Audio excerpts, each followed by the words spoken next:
Jersey rich, nigga. I'm back. Rubber bands and wax.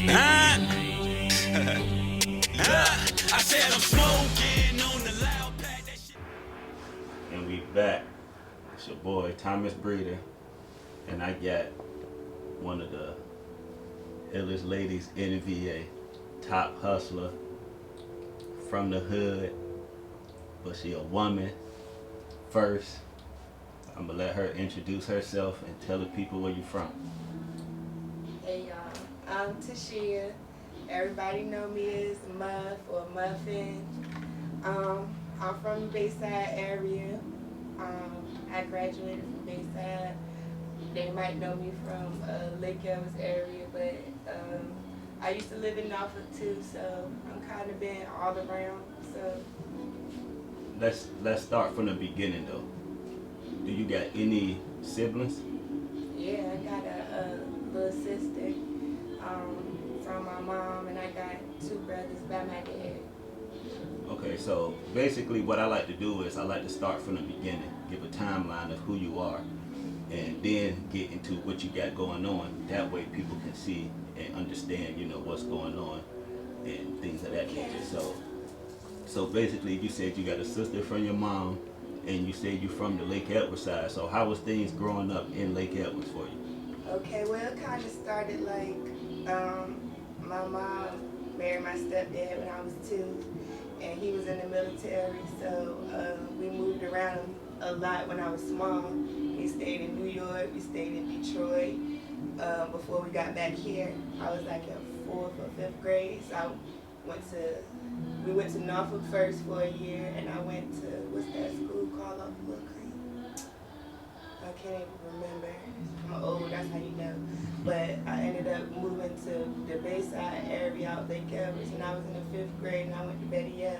So from there, my parents ended up buying a house in Webland, across the street. So that's how I ended up in Lake Elvis, like from 5th grade to out of high school. But before that, I was in New York and Detroit. Detroit, where my sister was born at, by my stepdad. Okay. So you said you moved to the VA side, like going to Bayside in 5th grade? Yeah. From out of state? We moved to Norfolk first for a year. Crossroads, that's the name of the school. Okay. Crossroads, that's where I went. I went there for 4th grade. So how was the transition though? Like, was you nervous? The transition was actually more messed up coming from New York to down here, because they was learning cursive and we weren't learning that yet. We was on some 1, 2, and 3s. Like, okay. I felt behind, so I had to get, like, my mom got me a tutor. Like, I had to get right once I got out here. It was a little bit more fast paced. It was ahead of the curve, so we had to learn a little bit faster. My sister wasn't in school yet. By the time I got to Betty F though in 5th grade, she was in kindergarten. So me and my sister went to the same school. Okay, what about friends though? Did you know anybody going into school from the neighborhood? You didn't know nothing? Not from Virginia Beach side, because it's my first time out the beach. I've always been out in Norfolk. Okay. Like, all my family from Norfolk, my grandma stayed out in Norfolk, like, so I didn't know nothing about the beach. So when I moved out here in 5th grade, the first person I ran into was Tamisha. Like, she lived on Pickering. I lived across the street out the apartments.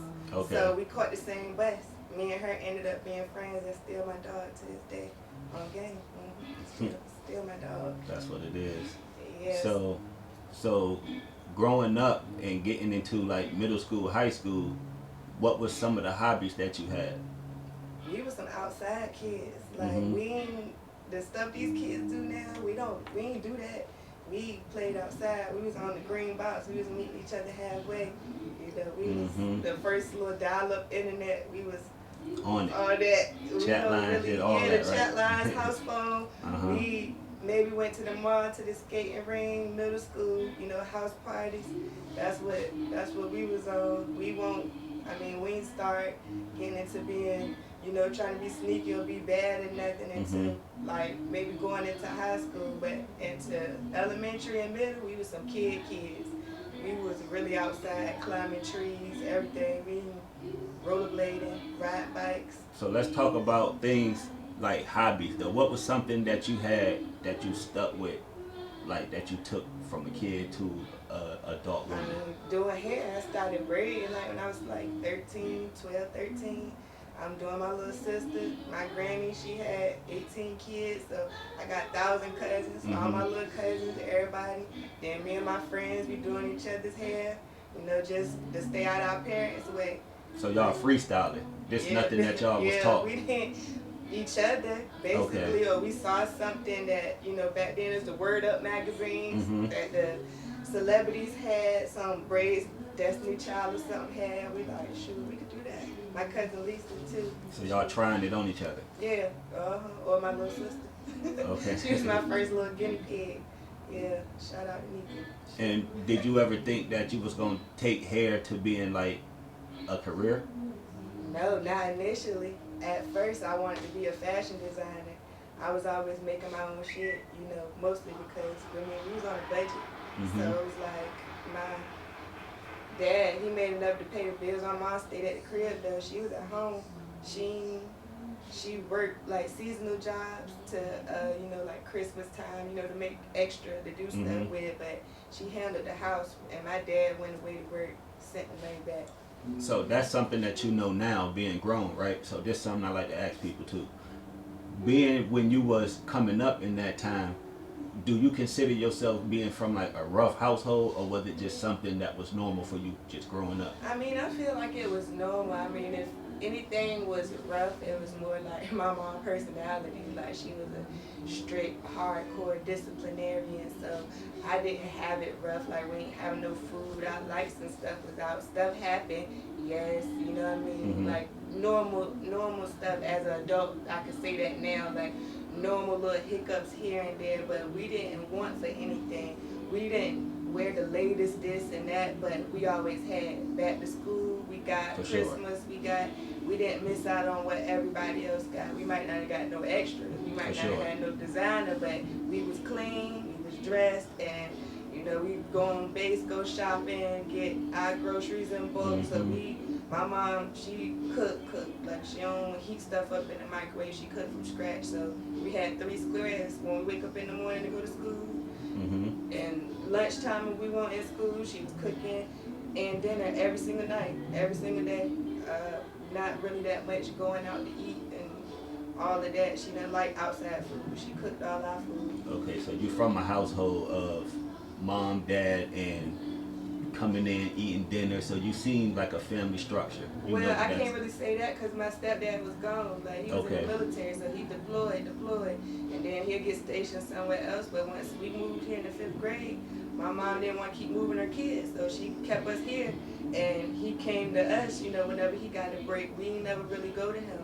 She sent us a couple of summers once we started getting older. So where he was at, we went to Missouri. He was stationed there. We went to New Jersey. That's where I learned how to drive at. That whole summer I stayed with my dad.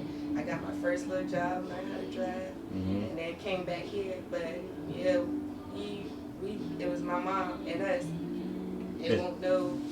The stigma of like a 2-parent home, do you think you was affected by that, or do you think you never even seen like I'm trying to say, like, do you think you was affected by it, or do you think you never even know what the effect it could be because you never seen it? Right. I get what you said. Yeah.